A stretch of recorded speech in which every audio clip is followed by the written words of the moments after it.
En el centro de mi huerto hay un agujero.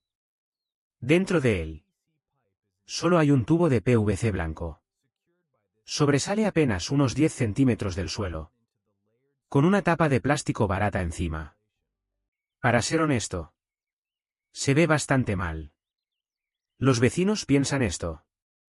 Probablemente, ese tipo se volvió un poco raro. Incluso mis amigos de jardinería.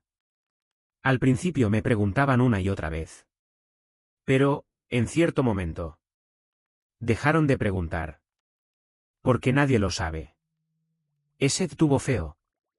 Cada día, en silencio, sigue produciendo uno de los fertilizantes más valiosos del planeta. Gratis. Y justo al lado de las raíces de las plantas. Yo no hago nada. No necesito removerlo. No necesito cargar bolsas pesadas. No necesito horarios. Simplemente, todo está ocurriendo bajo la tierra. Y este sistema es tan simple y tan increíblemente eficiente, que cierta industria ha pasado décadas asegurándose de que tú nunca lo descubras. La mayoría de las personas piensa esto. Que el compostaje requiere mucho esfuerzo. Colocar una gran caja en un rincón del jardín. Soportar el olor cada vez que se abre la tapa. Pasar las mañanas del fin de semana removiendo, volteando, esperando. Después de dedicar tanto tiempo, cuando por fin está listo, hay que volver a transportarlo. En otras palabras, hacer esperar a transportar. Esta secuencia de trabajo se considera algo normal. Pero, ¿y si esa suposición fuera incorrecta desde el principio? ¿Y si el propio sistema del compostaje estuviera diseñado de forma ineficiente para los humanos? ¿Y si la Tierra misma pudiera hacerlo todo automáticamente? Sin necesidad de mezclar. Sin necesidad de transportar. Ni siquiera de controlar el momento. Solo necesitas dar un punto de partida. En un lugar específico. ¿Y el resto? Sucede bajo la tierra. Ese tubo en mi jardín hace exactamente eso. Y en el momento en que entiendas la ciencia detrás de este sistema, nunca volverás a ver una bolsa de fertilizante de la misma manera. Esto no es una idea nueva. Más bien, es uno de los secretos agrícolas más antiguos del planeta. Hace mucho tiempo, antes de que existieran los fertilizantes químicos, las civilizaciones de Mesoamérica, como los aztecas, ya lo entendían. Dentro del suelo existe un motor invisible. Ese motor son las lombrices. Ellos no desenterraban a las lombrices, ni las trasladaban de un lugar a otro. En cambio, pensaban así. Basta con crear un entorno donde las lombrices puedan trabajar de forma natural. La materia orgánica se descompone en el mismo lugar, debajo de la tierra, siguiendo el ciclo natural.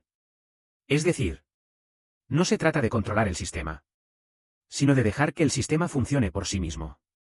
Esta forma de pensar fue posteriormente demostrada por un científico. Su nombre era Charles Darwin. Muchos lo conocen por la teoría de la evolución. Pero en realidad, dedicó los últimos 40 años de su vida a un tema en particular: las lombrices. Su última obra fue un estudio exhaustivo sobre la relación entre el suelo y las lombrices. Y llegó a esta conclusión. Los verdaderos protagonistas de la fertilidad del suelo no son la lluvia ni el sol. Son las lombrices. Este hecho fue probado científicamente. Pero no desapareció. Simplemente se volvió inconveniente. Después de la Segunda Guerra Mundial, el mundo cambió profundamente.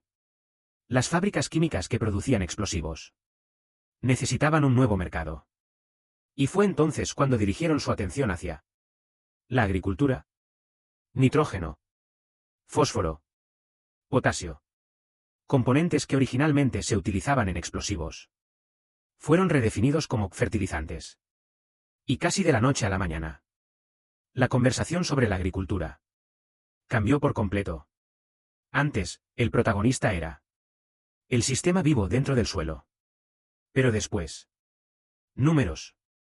Proporciones. Fórmulas químicas. La Tierra dejó de ser un ser vivo. Y se convirtió en algo que debía ser controlado. ¿El papel de las lombrices? ¿La red de microorganismos? Nadie volvió a hablar de ello. ¿Por qué? Eso no vende productos. Así fue como una idea comenzó a expandirse. La fertilidad proviene de una bolsa. No del suelo. Las lombrices no desaparecieron.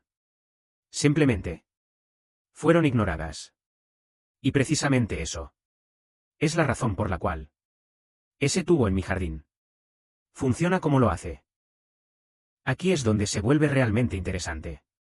Las lombrices no tienen ojos. No tienen oídos. Pero a cambio, poseen una capacidad mucho más poderosa. Es la habilidad de sentir la química en la superficie de su cuerpo. En apenas unos milímetros de piel. Tienen sensores extremadamente sensibles. Las lombrices perciben el mundo a través del olor y la humedad. Y la señal a la que reaccionan con mayor intensidad es el olor de la materia orgánica en descomposición. Por ejemplo, en el momento en que colocas cáscaras de plátano o restos de café dentro de ese tubo, ¿qué ocurre? Comienza la descomposición. Los microorganismos se activan. Y, mientras descomponen la materia orgánica, liberan compuestos volátiles específicos. Esa señal se expande hacia el exterior a través de los agujeros del tubo. Y se propaga lentamente por el suelo. Como si fuera un faro invisible. ¿Y entonces qué sucede? Todas las lombrices cercanas detectan esa señal. Y comienzan a moverse. Esto no es casualidad. Las lombrices siguen gradientes químicos. Y pueden dirigirse con una precisión sorprendente hacia la fuente de alimento. ¿Cómo? Un tiburón siguiendo un rastro de olor en el agua. En otras palabras, ese tubo no es solo un contenedor. Es un dispositivo emisor que atrae a las lombrices. Entonces, ¿qué ocurre después de que las lombrices se reúnen? Ellas entran en el tubo. A través de los agujeros. Consumen la materia orgánica del interior. Hasta aquí. Puede parecer algo predecible. Pero lo realmente importante es lo que ocurre después. Las lombrices no se quedan allí. Cuando terminan de comer, salen nuevamente por los agujeros. Y continúan moviéndose por todo tu huerto. En el proceso, mientras digieren la materia orgánica, van dejando algo detrás. Eso es el humus de lombriz, sus excrementos. Desde el punto de vista científico, es uno de los fertilizantes orgánicos más valiosos que existen. Entonces, ¿qué está pasando realmente? El tubo no es un lugar para almacenar fertilizante. Es un sistema que hace que el fertilizante se distribuya. Las lombrices se convierten en transportadoras. Cada vez que se mueven, los nutrientes se esparcen por el suelo.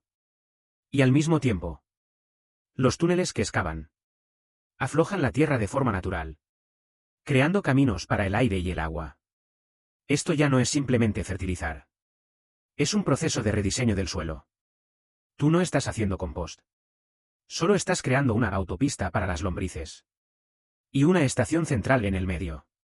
¿Y el resto? Ellas lo hacen todo por ti. Aquí, piensa en algo por un momento. El humus que las lombrices dejan en el suelo. En realidad, se vende en el mercado.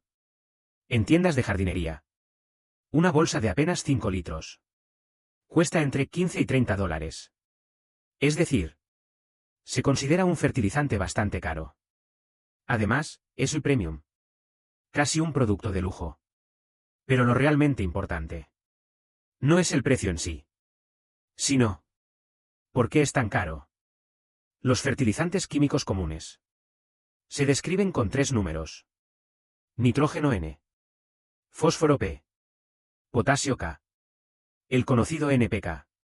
Estos nutrientes se disuelven fácilmente en agua. Y son absorbidos rápidamente por las plantas. Por eso, provocan un crecimiento acelerado en poco tiempo. Pero después, la lluvia los arrastra. Su efecto desaparece. Y se necesita volver a aplicarlos. Esto no es casualidad. Es un diseño de dependencia. En cambio, el humus de lombriz es completamente diferente. Los nutrientes se liberan lentamente. Se suministran según el ritmo de la planta. Solo en la cantidad necesaria. Y no solo eso. El humus de lombriz contiene algo que los fertilizantes químicos nunca pueden ofrecer. Vida. Microorganismos beneficiosos. Hongos que viven en simbiosis con las plantas. Además, hormonas de crecimiento, como las auxinas y las citoquininas.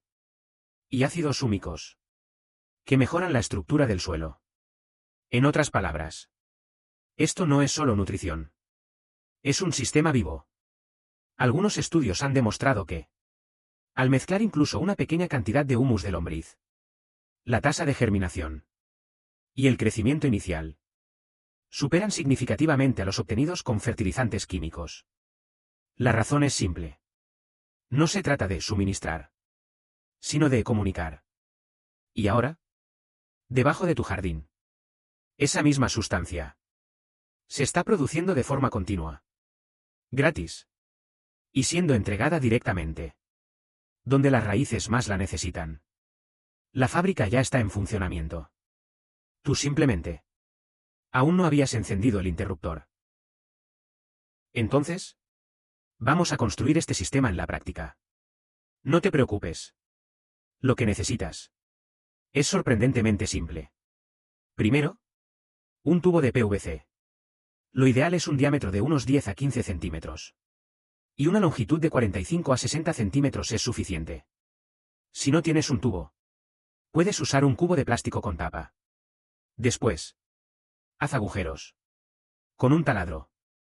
Perfora desde la parte inferior hasta aproximadamente 2/3 de la longitud del tubo. El espacio entre agujeros debe ser de unos 5 a 7 centímetros. Distribúyelos de manera uniforme. Esto no es un filtro.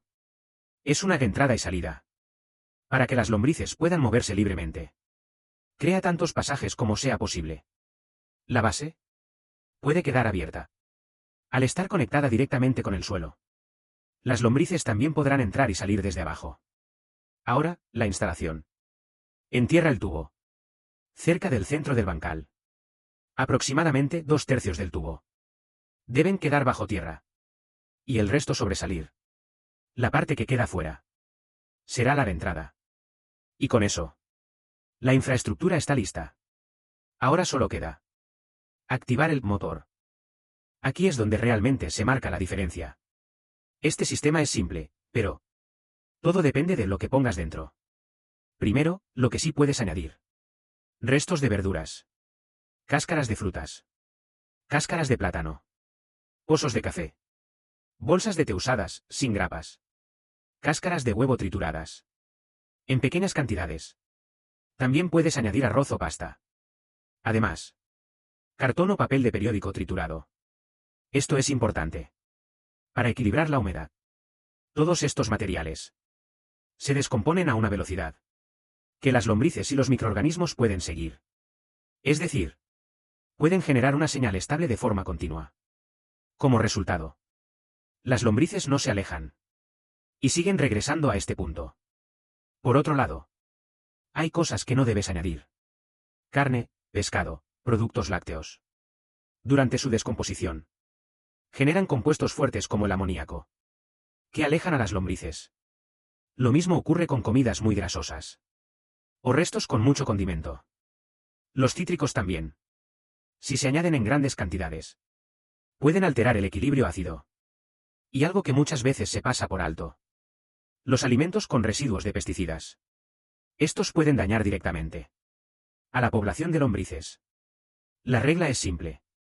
Material natural, en estado natural. Con eso, el sistema se estabiliza por sí solo. En cuanto a la frecuencia, lo ideal es cada 2 o 3 días.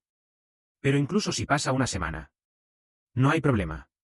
Esto no es una máquina. Es un ecosistema que nunca se detiene. Y aquí están las señales de que todo está funcionando bien. Después de unas semanas, verás que dentro del tubo aumentan los pequeños gránulos oscuros. Eso es humus de lombriz. Además, el suelo alrededor del tubo cambia claramente. Se vuelve más oscuro. Y al tocarlo, se desmenuza con suavidad. Y notarás algo más. Las plantas más cercanas crecen de forma normalmente rápida. Sí, por el contrario, aparece un mal olor. Es una señal de exceso. La descomposición no está logrando seguir el ritmo. En ese caso, reduce la cantidad de residuos y añade cartón seco o hojas secas para restaurar el equilibrio. Este sistema no se rompe. Simplemente está reaccionando en silencio. Lo que este sistema está generando ocurre en silencio, debajo de la tierra. Lo único que tú haces es añadir aquello que antes habrías tirado. Y con solo eso, uno de los fertilizantes más poderosos del planeta se produce de forma gratuita y continua. Además, utilizando únicamente un mecanismo biológico que existe desde hace más de 500 millones de años. Aquí hay algo importante que debes entender. La razón por la que este conocimiento no se ha difundido no es porque sea complejo, ni porque sea difícil, ni porque requiera una técnica especial, sino simplemente porque no conviene. Porque si todo el mundo lo supiera, ya no habría razón para seguir comprando fertilizantes cada año. Esto no es una conspiración. Es simplemente economía. Por eso, si decides compartir este vídeo, no es solo compartir. Es, en cierto modo, ir contra la corriente. Es darle a alguien que ha estado comprando fertilizantes durante años sin cuestionarlo la oportunidad de preguntarse: ¿realmente lo necesito? ¿Y si esa persona entierra un solo tubo en la tierra? En ese momento, empieza a salir de ese ciclo. Si sientes que vale la pena formar parte de ese cambio, suscríbete al canal. No por los números. Este canal se basa en una idea simple. Los métodos más poderosos ya han sido descubiertos. Son en su mayoría gratuitos. Y casi nadie los conoce. En el próximo vídeo, verás un método que hará que este tubo parezca solo un calentamiento. Una técnica para regenerar suelo completamente muerto. En menos de 60 días. Sin arar. Sin comprar materiales. Solo permitiendo que la vida recupere su función original. No te lo pierdas. Y si esta historia ha cambiado la forma en que ves tu jardín, dale me gusta y suscríbete. Seguiremos explorando conocimientos olvidados y el verdadero poder de la naturaleza. El siguiente paso está muy cerca.